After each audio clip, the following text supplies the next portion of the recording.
Various cities taking a plan to address the growing number of RVs on its streets. According to the latest point-in-time count, 118 homeless men and women live in the city of Palo Alto. That is double the number from the count 2 years ago. And the majority of those people are living in RVs.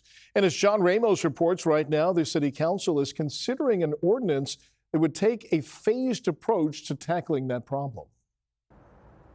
Palo Alto is home to Stanford University and a number of high-tech companies, so you wouldn't think it was a hotbed of homelessness. Still, here, like many other places, the problem is growing rapidly, and the city council is scrambling to catch up.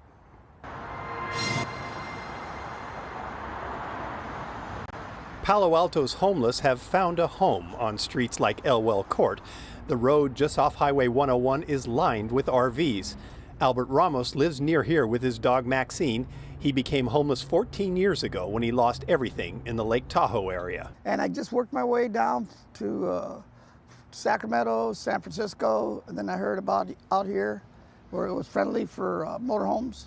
Palo Alto has been courteous. Do you think that's why so many people are coming here, because of that? I think so. And I don't know, if they do it like I do, I don't see why they would get bent. The numbers in the last point-in-time survey are getting a lot of people bent.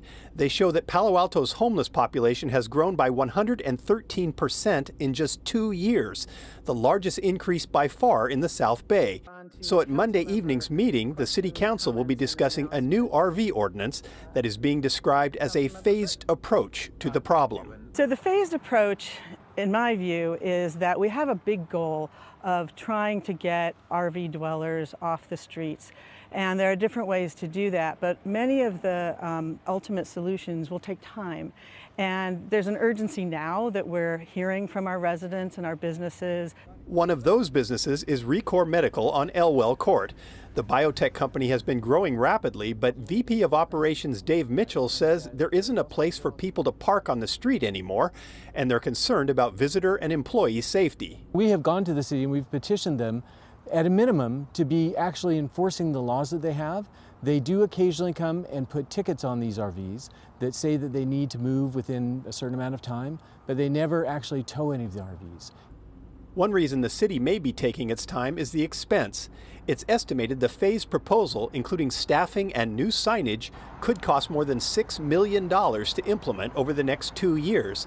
And while the street parking may be an annoyance, on Elwell Court there aren't the giant mounds of trash and debris that are typical in other cities. It's a mixed bag, but as long as it's being clean and stuff, and they're not bringing crime, you know, I don't see why they have a problem with it. Look at it.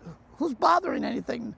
The survey reveals that 70% of Palo Alto's unhoused are, in fact, living in an RV of some kind. And while some would like to see them removed, the vice mayor warns that could bring an unintended consequence. Well, what I'm concerned about is fixing one thing and creating another problem. And honestly, if people are removed from their RVs and they can't afford housing, then we have a different kind of homelessness problem.